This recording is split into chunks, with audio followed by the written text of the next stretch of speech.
Join us for our 4th edition and first virtual Ghana Property and Lifestyle Expo 2020. Register for free to meet a selection of Ghana's leading real estate developers and industry experts, plus special offers. Taking place for 1 day only on Saturday the 14th of November 2020 from 10 a.m. to 4 p.m. There will be live presentations, Q&A and an opening speech from our keynote speaker, Mr. Papa Kwal Bartels, Minister Councillor and Head of Trade and Investment Section from the Ghana High Commission UK.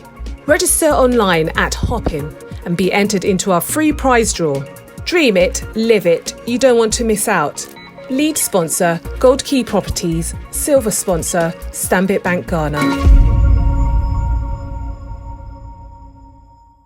I'm going to be delighted to invite Vanessa Blythe to come in, and she'll be our industry expert talking about all things wills and estate planning. Oh, yes, Vanessa is here. Hello, Vanessa. Can you hear and can you see us? Yes, I can hear you, Anna, and I can see you. Thank you. Brilliant, brilliant. Thank you for joining us today. And as I said, I was just giving an intro about what you do. You are the CEO of Peace of Mind Services, which is based in the UK. Yes. But I know you have clients all over the world, so you're not limited to just the UK, in case anyone is wondering. So Vanessa, I'm going to be looking after your PDF slide. So once it sets up, you can start. Okay. Okay, so my picture is going to disappear and then it's going to be over to you. Lovely, thank you. Well, first and foremost, I just want to say thank you to On Point Property for the opportunity to meet all of you online today. And I hope that the presentation, you will find it useful. As Anna said, it's really just about getting us to think about some things that we don't generally think about. But obviously, as you're purchasing property and other such things, you also need to think about what will happen to your assets when you die.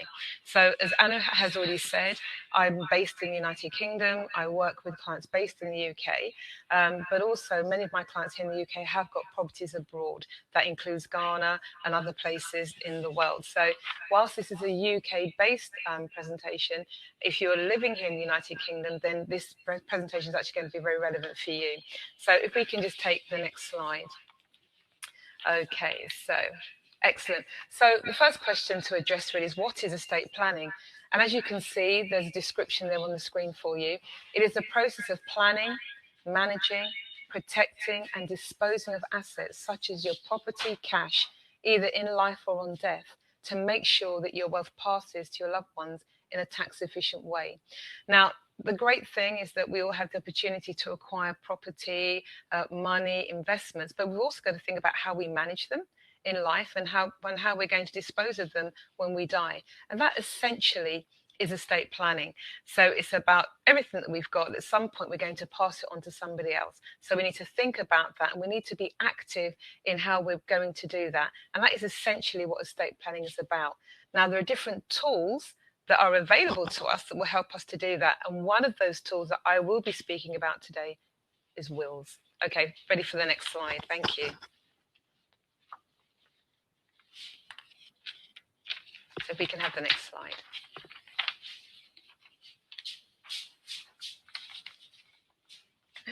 Okay, we're just waiting for the next slide to appear on our screen. So what are the challenges with regards to estate planning? There's actually quite a few. One of the challenges we've got to think about are the assets that we have. So what do we have? Do we own property? Have we got cars? Is it land? Is it investments? Is it cash? Is it jewelry? Is it cars? You know, we need to think about the assets. That's one of the things that we need to think about when we're talking about the challenges of estate planning and making a will or disposing of them during our lifetime. The other thing that we really have to think about is the family issues. And this is actually a really big one, because oftentimes when somebody dies, it means then that the family's left to try and resolve some matters, some issues. And also in our lifetime, we may have situations in the family that actually we are the people that are best placed to deal with it. So, for example, we may have a child that has some form of disability. It may be the case that, we've got an adult child maybe who's got some issues around maybe drugs or drink as an issue going on that we may need to think about. We've also got the situation where we might have our children maybe in unstable marriages. So these are factors and things that we need to consider when we're actually thinking about estate planning and making a will. The other thing, if you're based in the United Kingdom, you need to think about is inheritance tax. And I'm going to talk a little bit about that a bit later. If we could go back to the previous slide, that was really good. Okay. We have to think about death. You know, there's some things that we need to consider around that. Where we're going to be buried, are we going to be cremated? What do we want to happen when we're no longer here? If you're based in the United Kingdom, then you've got to think about probate. I'm going to cover that a little bit later as well, but we need to think about that. All part of the challenges that we've got to consider. We also need to think about incapacity. Now, this is an interesting one because basically this is where we are still alive, but we may not be able to take care of things on our own. We might need somebody else to help us to do that. Or we may not be in a place in the country where something needs to take place. And actually, we need someone else to expedite that for us. And the last thing we need to think about is care. As we know, people are living longer, so that means that the potential for health needs and requirements will probably follow suit. So we need to think about that in terms of managing our assets, putting things in place to make sure that things are going to be dealt with as best as possible if and when that time comes. Okay. Okay, so we're going to move to the next slide. Okay, so a question that most people ask is, why make a will? Well, the first reason for doing it is to provide for your family and your loved ones. It's peace of mind. It's surprising that so many people, the first thing they ask, did the person make a will? And the answer to that question is either going to bring hope or despair. So my job is about encouraging people to make a will in the hope that it leaves hope for those who leave behind. Okay? So in terms of making a will, it means that you can ensure your assets go to the people that you choose. You can appoint guardians if it's appropriate, if you have children under the age of 18. You can ensure that your estate is distributed quickly with a minimum cost in legal fees, and hopefully avoid family arguments. Those are good reasons for making a will. Can we have the next slide, please? Okay, so the other reasons for making a will is to help those we've entrusted to carry out our wishes. If we don't write down what we'd like to see happen, then we need other people to decide what they think we want to happen. So making a will really helps us to say, this is what we'd like to happen, this is when we'd like it to happen, and this is who we want it to happen for. And the other reason making a will is to protect the value of our estate. Okay, so we can take the next slide, please. Okay. So we've talked about why make a will, but what is a will? So a will, as it says here, is a declaration of the intention of the testator. That's the person making the will as to what should happen on his or her death to the property. Okay? The important thing to remember is that a will does not take effect until after the death of the testator. So the will is written, it's prepared, it's signed, it's witnessed, it's legal, but it doesn't take effect until the person dies. Okay? And the other thing to know about the will is that it can be revoked, it can be rewritten any time during your lifetime, as long as you have the capacity to do so. So having written a will, that doesn't mean that's the end of it. No, you can change the wording of your will to reflect the situation that you and your family are in at particular points through the life cycle. So, What happens if you don't have a will?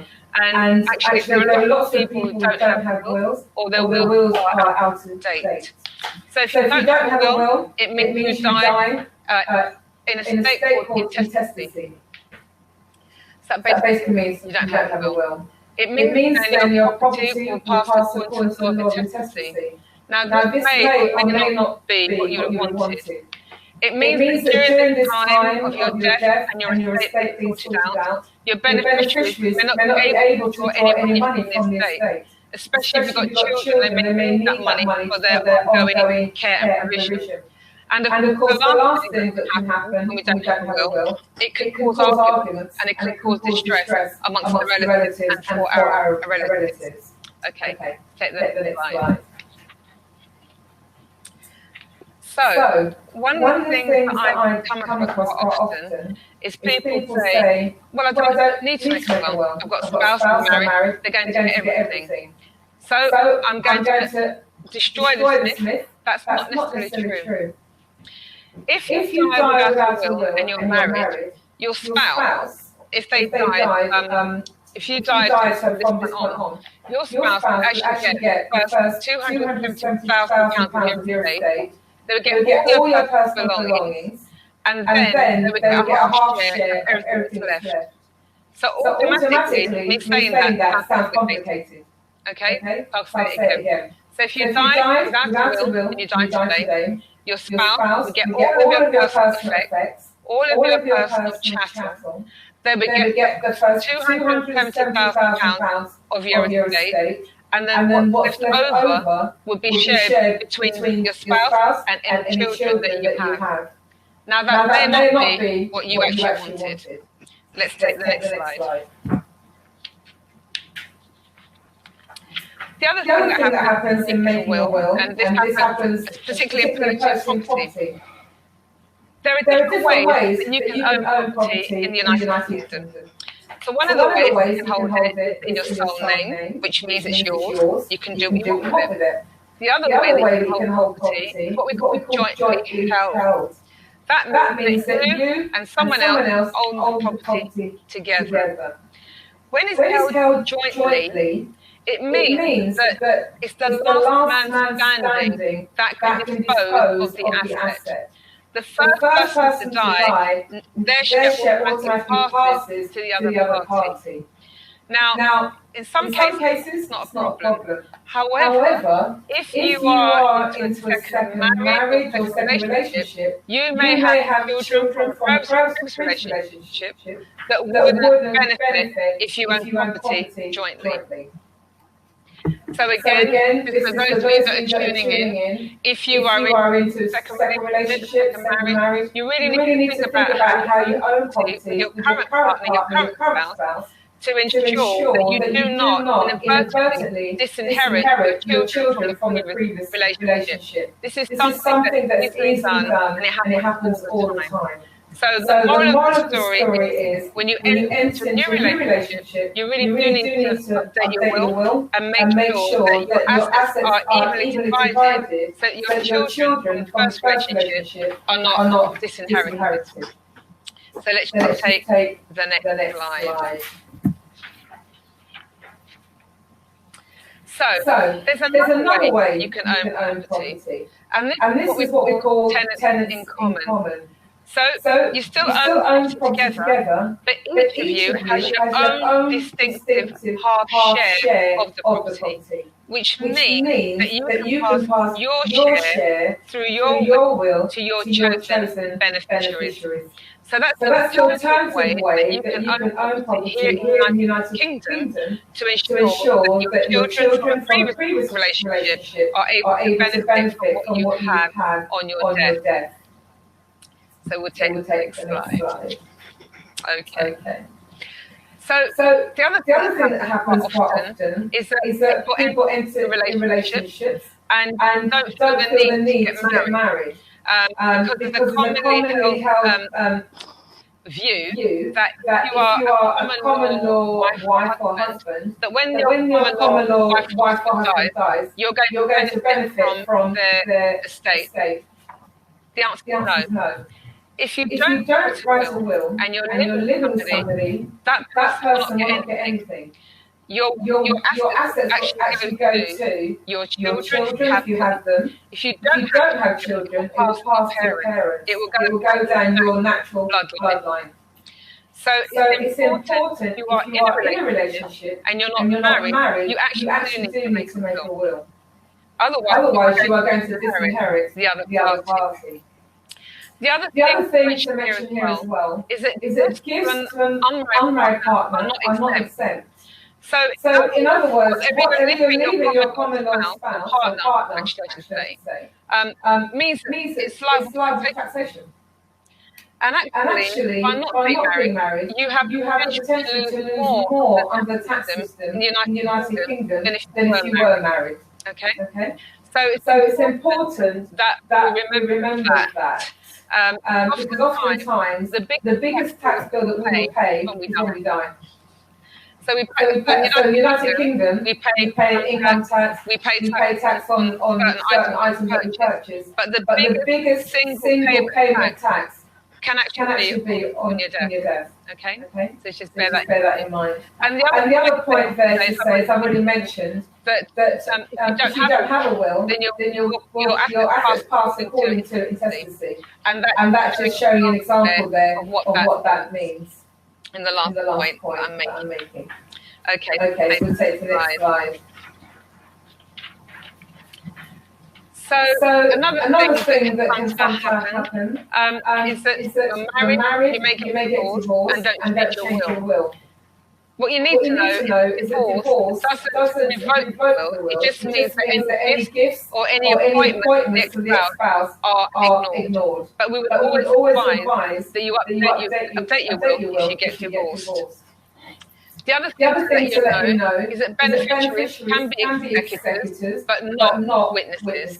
And this is another mistake that sometimes occurs. When a person prepares for you, you then go to sign the will, and then you ask the beneficiary to become a witness. If you do that, then the beneficiary actually forfeits the gift that you've left them in the will. Now this also includes the spouses or partners of beneficiaries that are included in your will. They cannot actually act as witnesses. The other thing that I need to bring to attention today, because we're talking about personal property, particularly back home in Ghana, is the fact that as a UK citizen, you are charged inheritance tax on your worldwide assets. Now, that means that you need to be thinking about how you're purchasing, when you're purchasing, when you're planning to dispose of your assets, how you're going to do that. Because you will be charged on your worldwide assets if you're living based and registered here in the United Kingdom.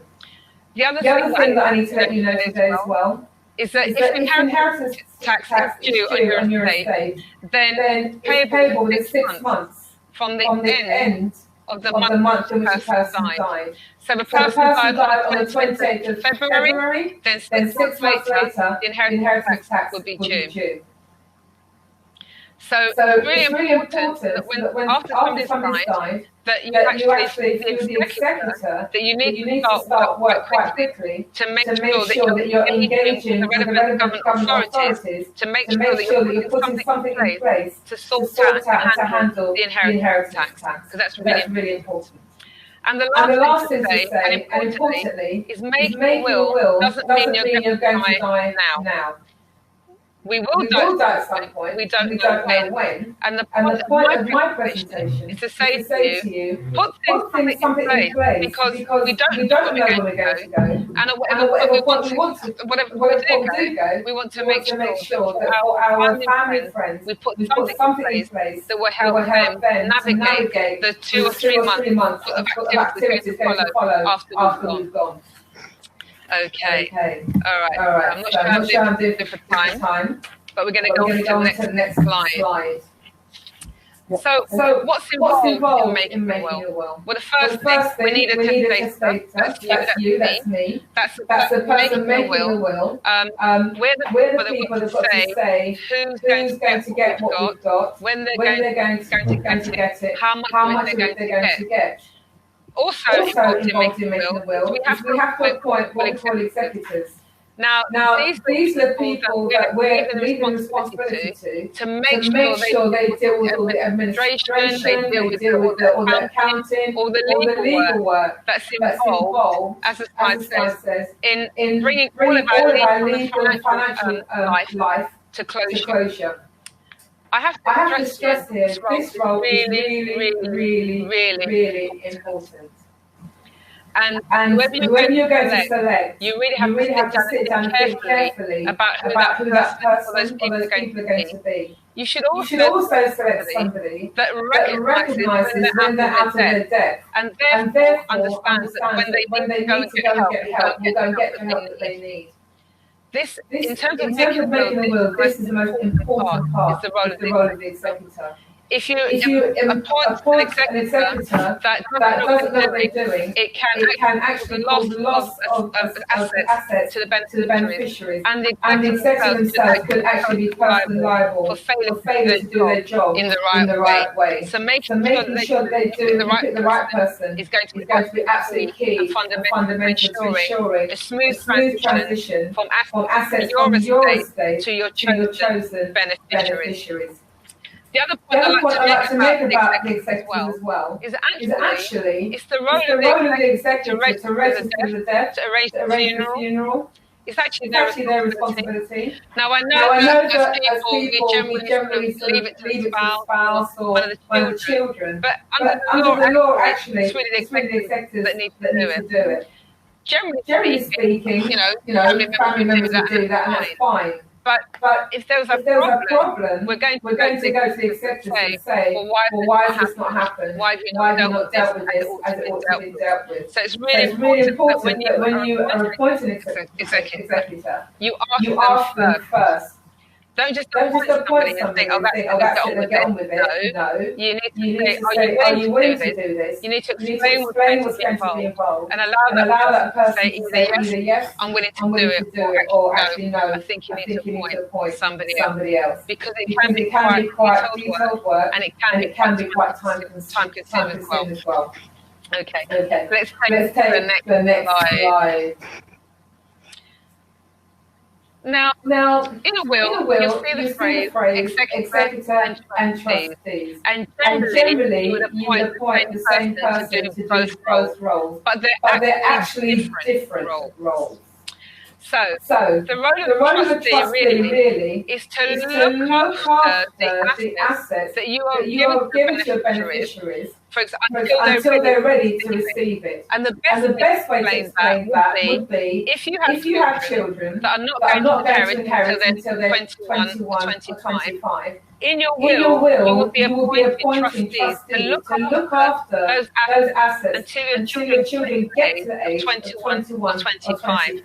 So these are the people who are responsible for managing whatever is in the trust fund. Now, in the trust fund, it could be property, it could be cash, it could be investments, whatever it is, you're trusting these people to look after it, to manage it, to utilize it for the benefits of the beneficiaries until they get to the age when they can take responsibility for themselves.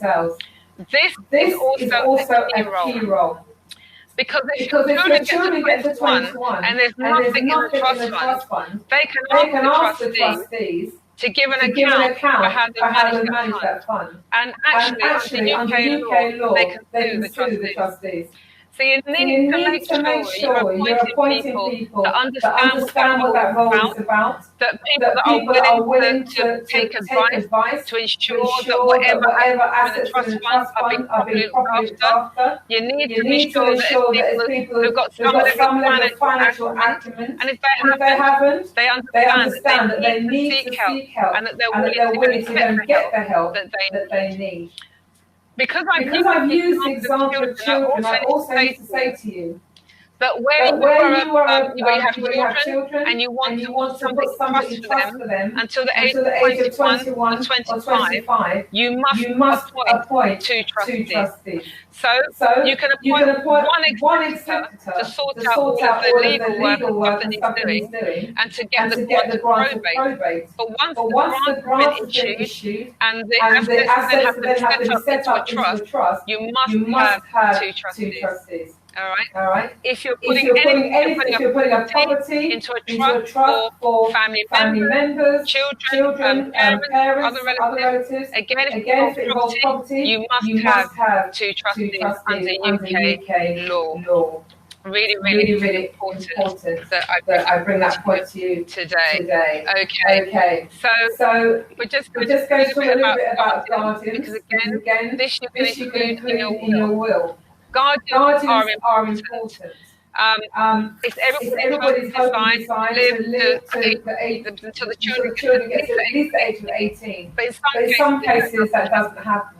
And so it's important that when you're writing a will, you think about who would you want to raise your children if you were not around to do that. It's important if you don't do that, then actually you're leaving that decision to the court. And they can then determine a guardian that you may or may not have approved of. So again, it's important when you're making your will, you think about the guardian. It should really be people that your children know, your children get on with, there's a relationship there, that they know you, they know the way that you would want your child to be raised. Because they're basically taking on that role until your child gets to the age where they're able to take on the responsibility for themselves. So it's again important that you're understanding, you're thinking about who's going to do that role for you. Let's take the next slide. Okay. And the beneficiaries. Now, a beneficiary can be any person or any organisation who you want to receive some benefit from your assets. You can leave your assets to one beneficiary, you can leave it to multiple beneficiaries. Actually, the choice is yours. What's important is that you name them, what's important you say what you want them to get, and what's important you say how much of your assets you'd like them to have. So as I said, it could be all of it, it could be a percentage. So oftentimes people might say, everything equal to my children, or I leave 50% to my children, 10% to the organisation, 40% to charities. Whoever you talk to about making your will, they will guide you through that and help you to understand in terms of looking at beneficiaries and how you can divide, if you like, or divvy up your estate to ensure that you're doing it in a way that is equitable and will not cause the will actually to be challenged. So whoever you talk to help you in preparing your will, that's the role that they will do. That's the job that I do. Okay. Let's take the next slide. So we come towards the close of my presentation, really, but I need to talk to you about inheritance tax. As I said at the beginning of my presentation, if you're based here in the United Kingdom, your estate will be subject to inheritance tax. And as it said there, inheritance tax is really about the whole value of your estate. So it's the properties, it's the cash, the investment, everything. Because everything has a value. Even if it's a penny, it's a value. Okay. So when somebody dies, somebody, executor, has to sit down and work out what assets did the person have, what's the value of those assets, because that's going to determine how much tax is going to be paid. The other thing I need to say to you is that inheritance tax is a voluntary tax. In this country, we can legally plan to mitigate and to reduce our tax, but we can't avoid taxation. Okay? That's slightly different. But what we can do is we can say, okay, we can understand the rules and we can apply and we can use those rules to dispose as much of our assets as possible legally, so we can actually reduce the amount that's payable when we die.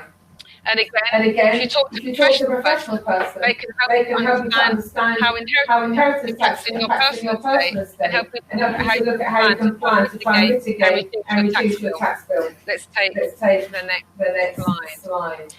So, a few years ago, our current government talked about the fact that they wanted to get the inheritance tax up to about £1 million. And so they weren't able to do that for a few years. They came up with an idea back in 2017 to introduce what they call a residential nil rate band. And basically that's what it means is that if you live in the United Kingdom, you own a property, and you are going to leave that property to your children, then your executive can apply for an additional tax relief on death, and it's called the residential nil rate ban. And that essentially means that you can claim for an additional £175,000 worth of tax relief on the event of your death. So you don't claim it, but your executive can claim it for you based on the value of your assets. It's a little bit of a complicated one to do, but I just wanted to introduce it to you. And again, if you speak to a professional person, they can sit down with you and help you to understand how that will be applied in your situation. Now, the good news here is that your permanent home, or the place you consider home, could actually be in Ghana. Actually, you could make an application to the UK government to apply that taxation to your property in Ghana. But again, I stress this is not for you personally. You can't get it now. This is what your executive would apply for on the day that you die when they submit the tax return to the Inland Revenue, just to confirm whether or not tax is due on your estate. Okay, so I'm going to end my presentation there. We have got some other slides, but I'm not going to take that because I think that takes another level. I'm going to end on the residential nil rate ban, because for most people, I think online at the moment, you're buying properties. So really this is about helping you to understand. You need to think about how you're going to dispose of your property. You need to think about how you're going to dispose of it in life, and if you're going to dispose of it on death, how you're going to do that. And one of the ways to think about doing that is by using your will. So I'm just going to end my presentation there, and I'm going to hand back to Anna. Wow, thank you so much, Vanessa. That was very insightful. I've made so many notes myself, I don't even know where to begin. As I said, it's something that regularly gets overlooked. People do not want to even think about wills, but it's something that you have beautifully explained to all our attendees listening in. And I made some key notes on points that you mentioned, which definitely I didn't realize, especially with people in second relationships, especially with if you've remarried again, and where potentially your own children could lose everything that you may want to gift to them, and the role of executors. I actually didn't know the executor is actually legally responsible for doing the funeral. That's something that I've learned new today.